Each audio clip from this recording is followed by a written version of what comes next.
Hi, this is Miss Smith, and this is going to be for B, which is key features of a graph. So there are some key features of a graph. I'm going to kind of underline them here. So there's always a maximum or a minimum. So the key, an important key feature of a graph is a maximum or a minimum. So a maximum is the highest point and a minimum is the lowest point. So that is one key feature is max or min. So that's number one. A second really important feature is going to be the vertical intercept. Remember, the vertical intercept is also known as the y-intercept. So that's a second important thing. Okay. We are going to need to know the domain and range of a function. So that is the third important key feature. And then we will also need to know the rate of change. The rate of change is 4, and there is a formula for this, which you need to write down right now onto your note sheet.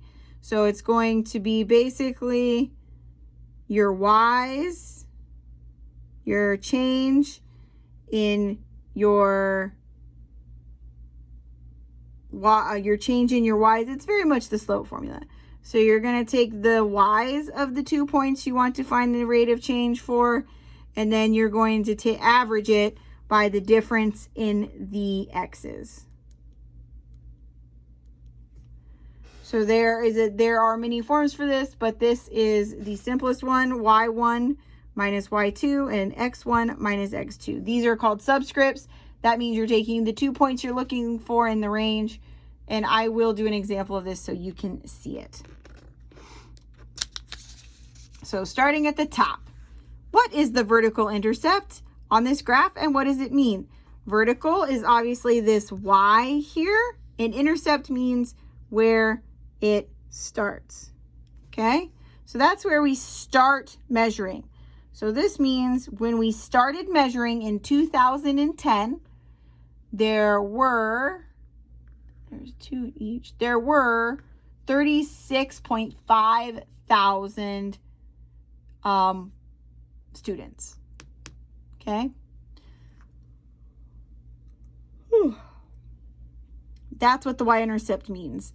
The y-intercept commonly means when we started measuring. A lot of times it's at 0 seconds, at year 0.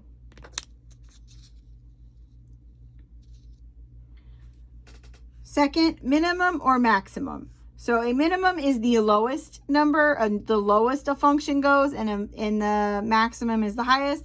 This one, as far as we know, definitely has a maximum. It is right here.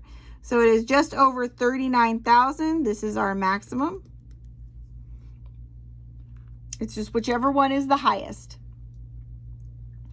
Domain and range, okay, have to deal with all possible values. So for domain, it is going to deal with the x-axis. So it's talking about all the possible values from the left to the right. If you look at this one, our values go from 2010 to 2015. So our domain in this one would be 2010 to 2015. Okay, that's the domain. We can put in all those values. If you look everywhere we go here, if we go up, there's a value for every single horizontal value. So just like domain is the x-axis, our possible inputs, right? The range is going to measure the outputs or the y's. Okay, so if you look here, a good way to measure the range is to start at the bottom, and then you're going to measure going vertically, which is up and down, until you hit the function. If you notice, there's nothing here. There's no function here. But once we start moving up, you see the function starts here, and we go up, up, more function, until the function stops right here. So vertically from here to here, so basically 36.5 and 39. So between this point and this top point, this is our range, how far up and down it goes. So this range is from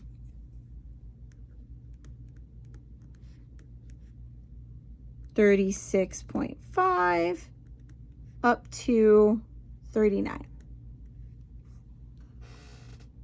So there's only one question on the test about that, guys. So please don't stress out about it too much. Now the average rate of change between 2013 and 2015. Awesome. So we're just going to use this formula right here. So the year is the X. We know because this is the input, and the number of students is the Y. So 2010, we're going to take 2015 for our X's, 2015 minus 2010. That's our X values. So then we got to go down here and you match in the Y values. This Y value was 39.1 minus 36.5. And then you would just do the math here.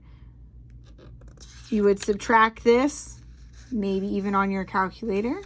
And this is going to be 0.52 per year. So this is the rate of change per year from the years that we did. Okay. Oops. Let's just say I did 2010. So we're going to do what I did, not what's written. So if the number of students continues to grow at this rate, when will it reach 40 million? If it's increasing by 0.52 a year, when will this reach 40? Well, let's add 0.52 to 39. That's not going to be 40. So you basically just add this amount until you get the right amount. So I would say 0.52 times 2 is greater than 1. So it would be in about 2 years.